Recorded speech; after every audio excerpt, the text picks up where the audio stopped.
আসসালামু আলাইকুম প্রিয় বন্ধুরা, আশা করি আপনারা সকলে ভালো আছেন। আজকে আমরা মাইক্রোসফট এক্সেলের ধারাবাহিক ক্লাসের তৃতীয় ক্লাস থেকে আলোচনা করব। আজকে আমাদের আলোচনার বিষয় হচ্ছে মাইক্রোসফট এক্সেলের ইন্টারফেস পরিচিতি। আমরা যখন আমাদের কম্পিউটারে মাইক্রোসফট এক্সেল ওপেন করব তখন আমাদের সামনে ঠিক এরকম একটি দৃশ্য প্রদর্শিত হবে। এখানে মাইক্রোসফটের বিভিন্ন কমান্ডগুলো আমরা এখানে দেখতে পাচ্ছি।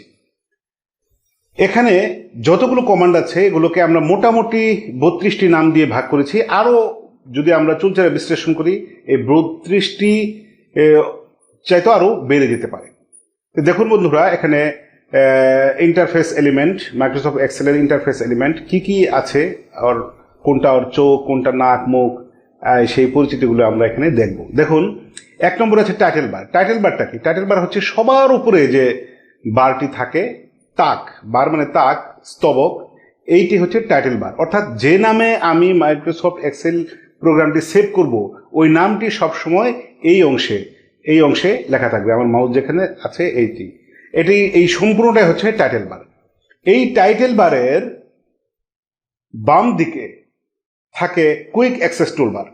কুইক অ্যাক্সেস টুলবারটা কি? আমি কিছু টুল আছে যেগুলোকে আমি খুব বেশি প্রয়োজন হয়, আমার মন মতো আমি আরও এখানে আমার পছন্দের কিছু টুল এখানে গেঁথে রাখতে পারবো। এরকম কিছু গুরুত্বপূর্ণ টুল এখানে রাখা যায়। এর নাম হচ্ছে কুইক অ্যাক্সেস টুলবার। এখান থেকে কমানো যায়, বাড়ানো যায়। এরপরে আসেন ডান দিকে আছে লগ ইন। এখানে আমার যে মাইক্রোসফটে আমার যে অ্যাকাউন্ট থাকবে সেই অ্যাকাউন্ট থেকে আমাকে এখানে লগ ইন করতে হবে। লগ ইন করা ছাড়াও আমরা অনেক সময় কাজ করতে পারি। তারপরে 4 নম্বরে আছে যে এটা হচ্ছে রিবন ডিসপ্লে অপশন। অর্থাৎ এইগুলো হচ্ছে রিবনের আলোচনা আরও আসতেছে। এই রিবনগুলো ডিসপ্লে হবে কি হবে না, হলেও কিভাবে হবে, এই বিষয়গুলো এখান থেকে নির্ধারণ করা হয়। প্রিয় বন্ধুরা, এই ক্লাসে আমরা 32টি বিষয় তুলে ধরব, তাই আমি শুধু নামগুলো বলে দিচ্ছি। বিবরণ আমরা পরবর্তী ক্লাসগুলোতে বিস্তারিত দেখব, কারণ প্রত্যেকটির বিবরণ যদি এখন দিতে চাই আমাদের ক্লাসের ব্যাপ্তি অনেক বেড়ে যাবে। শুধু নামগুলো এবং কোনটা কি নাম, শুধু নামগুলো আমি বলে দিয়ে যাচ্ছি। 5 নম্বর হচ্ছে কন্ট্রোল বাটন। অর্থাৎ এখান থেকে আমি ক্লোজ করতে পারি, মিনিমাইজ, ম্যাক্সিমাইজ এবং প্রোগ্রামটি ক্লোজ করতে পারি। 6 নম্বর এটা হচ্ছে রিবন বার। এগুলো হচ্ছে হোম, ইনসার্ট, পেজ লেআউট, প্রত্যেকটা হচ্ছে একটা রিবন। আর এই বারের ভিতরে যতগুলো আছে প্রত্যেকটা হচ্ছে রিবন বার। অনেকগুলো রিবন আছে, তাই এটা রিবন বার। এরপরে আছে কত নম্বর? 7 নম্বর আছে ট্যাব। অর্থাৎ একটা রিবন বারের ভিতরে অনেকগুলো ট্যাব থাকে। Insert tab, home tab, page layout tab, formula tab, data tab, এরকম অনেকগুলো ট্যাব আছে। 8 নম্বর কমান্ড গ্রুপ। এই যে একটা রিবন, যেমন আমি এখন হোম রিবন ট্যাবে আছি। হোম রিবন ট্যাবের ভিতরে অনেকগুলো দেখেন গুচ্ছ আকার আছে। এই যে একটা দাগ থেকে এই দাগ, এই দাগ থেকে এই দাগ, এই দাগ থেকে এই দাগ, এই প্রত্যেকটি হচ্ছে একটা কমান্ড গ্রুপ। এই সবগুলো নিয়ে একটা কমান্ড গ্রুপ, এই সবগুলো নিয়ে একটা কমান্ড গ্রুপ, এখানে একটা কমান্ড গ্রুপ, এখানে এখানে এখানে এখানে প্রত্যেকটা 1 2 3 4 5 6 7টা, এখানে 7টা এই হোম রিবন ট্যাবের ভিতরে 7টি কমান্ড গ্রুপ আছে। আবার প্রতিটি গ্রুপে কিন্তু অনেকগুলো করে কমান্ড রয়েছে। এই যে 9 নম্বর দেখেন, 9 নম্বরে কমান্ড। এই যে 11 লেখা, এখানে ফন্ট সাইজ 11, এটা হচ্ছে একটা কমান্ড। আবার এখানে ফন্টের নাম, এটা একটা কমান্ড। এখানে বোল্ড হবে, ইটালিক হবে, আন্ডারলাইন হবে, প্রত্যেকটা হচ্ছে একটা কমান্ড। সেই হিসাবে এটা একটা কমান্ড, এটা একটা কমান্ড, এটা একটা কমান্ড। এখানে আমরা দেখতে পাচ্ছি যে 3টি কমান্ড নিয়ে একটি কমান্ড গ্রুপ গঠিত হয়েছে। এখানে নাম্বার নিয়ে একটি কমান্ড গ্রুপ গঠিত হয়েছে। এখানে অ্যালাইনমেন্ট নিয়ে একটি কমান্ড গ্রুপ গঠিত হয়েছে। বন্ধুরা, তাহলে কমান্ড গ্রুপ আর কমান্ড, এইগুলার ভেতরে পার্থক্যটা বুঝতে হবে। অনেকগুলো কমান্ড নিয়ে একটা কমান্ড গ্রুপ গঠিত হয়। সেক্ষেত্রে প্রত্যেকটি কমান্ড, আবার দাগের ভিতর যতগুলো আছে এই দাগ থেকে এই দাগ পর্যন্ত প্রত্যেকটা হচ্ছে কমান্ড গ্রুপ। 10 নম্বর হচ্ছে নেম বক্স। এটা হচ্ছে নেম বক্স। অর্থাৎ আমি যেই সেলে কার্যর রাখবো ওই সেলের কি নাম, সেই নামটা এখানে থাকবে। যেমন এখন এই সেলের নাম হচ্ছে C7। প্রিয় বন্ধুরা, আমরা সেল রেফারেন্স নিয়ে যখন আলোচনা করব সেখানে বিস্তারিত থাকবে, সেই ক্লাসটি আপনারা দেখে নেবেন। এখন আপাতত এই বক্সটার নাম হলো সেল নেম বক্স, এটা একটু মনে রাখতে হবে, নেম বক্স। 11 নম্বর হচ্ছে ফর্মুলা বার। আমরা গাণিতিক যে সমস্ত কাজগুলো করব এখানে আমরা ফর্মুলা লিখে লিখে আমরা কাজগুলো করব, অথবা ফর্মুলাটা যা দিলাম সেটাকে এডিট করার প্রয়োজন, এখানে এসে আমরা এডিট করতে পারবো। 12 নম্বর হচ্ছে সিলেক্ট অল বাটন, অর্থাৎ এখানে ক্লিক করলে পুরা ওয়ার্কশিটটাই সিলেক্ট হয়ে যায়। যদি আমি পুরোটা কপি করতে চাই, সম্পূর্ণটা আস্তে আস্তে কপি করতে সিলেক্ট করতে গেলে আমার অনেক সময় লাগবে, এখানে ক্লিক করলে আমি একসঙ্গে পুরোটাই সিলেক্ট করতে পারি। 13 নম্বর হচ্ছে ইনসার্ট ফাংশন বাটন, অর্থাৎ ফাংশন ইনসার্ট করব। আমি এখানে একটা ফাংশন লিখব কিন্তু আমার সেই ফাংশনটা মনে নেই, তখন আমি এখানে ক্লিক করলে আমার সামনে সম্পূর্ণ ফাংশনের ঝুড়িটা ওপেন হবে, সেখান থেকে আমি বেছে নেব কোন ফাংশনটা আমার প্রয়োজন। এখানে ক্লিক করলে আমি সেটা পেয়ে যাব। যেই ফাংশনটা আমি সিলেক্ট করব সেটাকে সিলেক্ট করে এখানে টিক চিহ্ন দিলে ওই ফাংশনটা এখানে এসে বসে যাবে, আর যদি সেটাকে বাদ দিতে চাই ক্রস চিহ্ন ক্লিক করলে সেটা বাতিল হয়ে যাবে। 13 নম্বর পরে 14 নম্বর হলো সেল।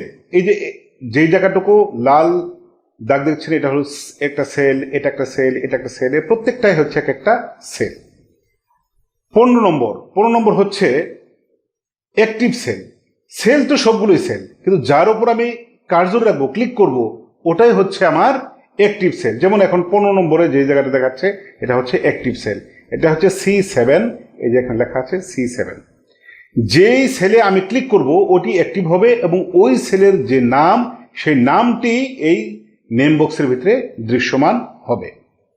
16 নম্বর হলো সেল রেঞ্জ। সেল রেঞ্জ হচ্ছে এই যে এইটুকু, অর্থাৎ আমি অনেকগুলো সেল যখন সিলেক্ট করব, যতগুলো সেলকে আমি সিলেক্ট করলাম ওই সবগুলো সিলেক্টেড সেলগুলো হচ্ছে সেল রেঞ্জ। প্রিয় বন্ধুরা, একই সঙ্গে এরকম দৃশ্য আপনি আপনার প্রোগ্রামে দেখবেন না। আমি আপনাদেরকে এই পেজটা দেখানোর স্বার্থে এটাকে এখানে এভাবে কৃত্রিমভাবে তৈরি করেছি, অর্থাৎ সেল রেঞ্জ আর একটা সিলেক্ট অ্যাক্টিভ সেল একসঙ্গে দেখানো যাবে না। অ্যাক্টিভ সেল এবং সেল রেঞ্জ একসঙ্গে হবে না, এটা সিলেক্ট করলে এটা চলে যাবে, এটা করলে এটা চলে যাবে। বিশেষভাবে আপনাদেরকে দেখানোর জন্য কৃত্রিমভাবে আমি এটি তৈরি করেছি। 16 নম্বর গেল। 17 নম্বর হলো কলাম। এই যে মাইক্রোসফট এক্সেলের ভিতরে উপর থেকে নিচ দিকে যে লম্বা লম্বা সারিগুলো দেখতে পাচ্ছেন, এগুলো হচ্ছে প্রত্যেকটা এক একটি কলাম।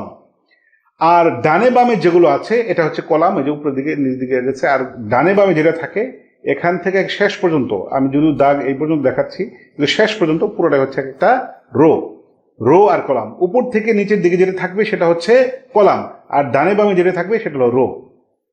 আমি একেবারে প্রাথমিকভাবে আলোচনা করছি, কারণ অনেকের কাছে এগুলোই তাদের কাছে শেখার মতো তথ্য, আবার এগুলো অনেকের কাছে খুব সহজ জিনিস।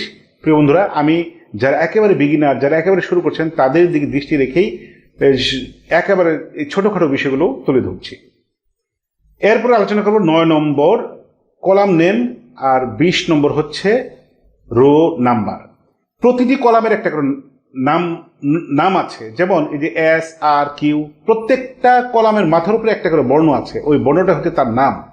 ABCD এভাবে প্রত্যেকটা কলামের নামকরণ করা হয়েছে।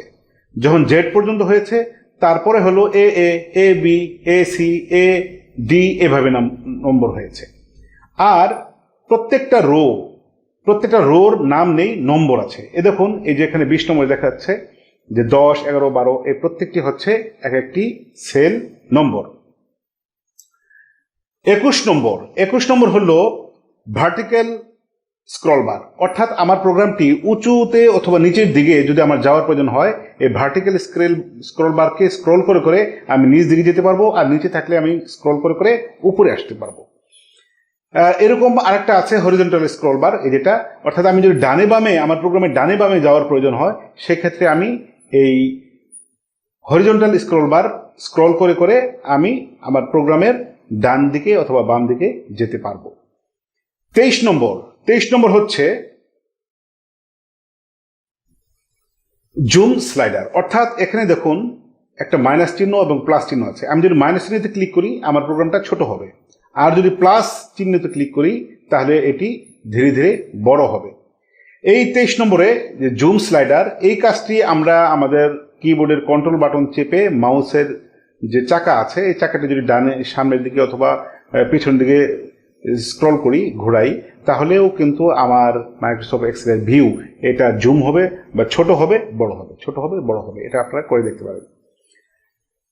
24 নম্বর আছে ভিউ বাটন, অর্থাৎ আমি আমার প্রোগ্রামটি কি মোডে ভিউ করে দেখতে চাই। এরকম 3টি ভিউ মোড আছে, যেটা দিয়ে খুশি আমি সেটা ক্লিক করে ভিউ করে আমি আমার প্রয়োজনীয় কাজগুলো করতে পারি।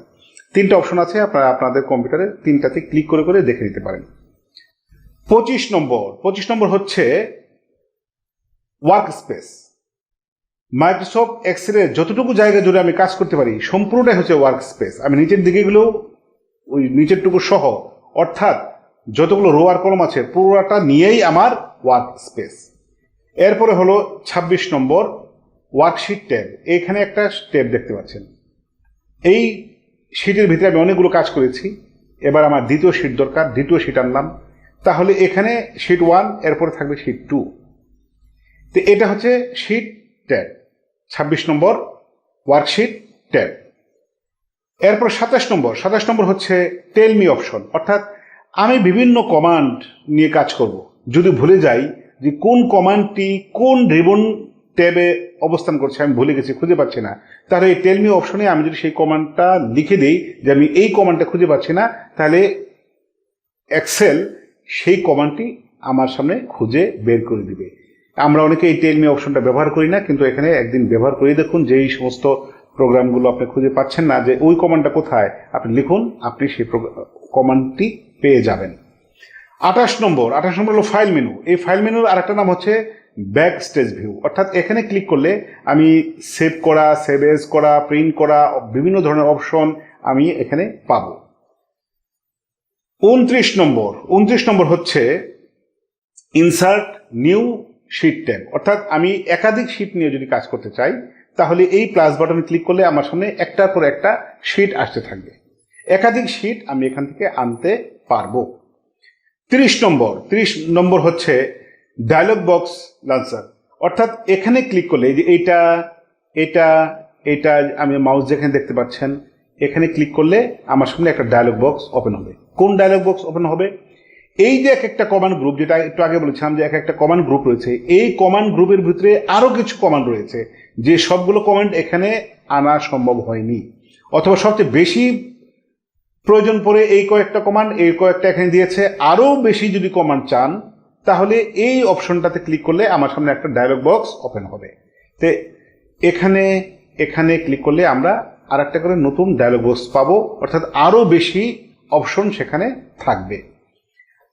আর যেই কমান্ড গ্রুপে এরকম চিহ্ন নাই, আইকন নাই, তার মানে হলো তার আর অতিরিক্ত কোনো কমান্ড নেই। যেমন এখানে 3টি কমান্ড নিয়ে একটি কমান্ড গ্রুপ গঠিত হয়েছে, এখানে 3টি কমান্ড নিয়েই এই সেলস কমান্ড গ্রুপটি গঠিত হয়েছে।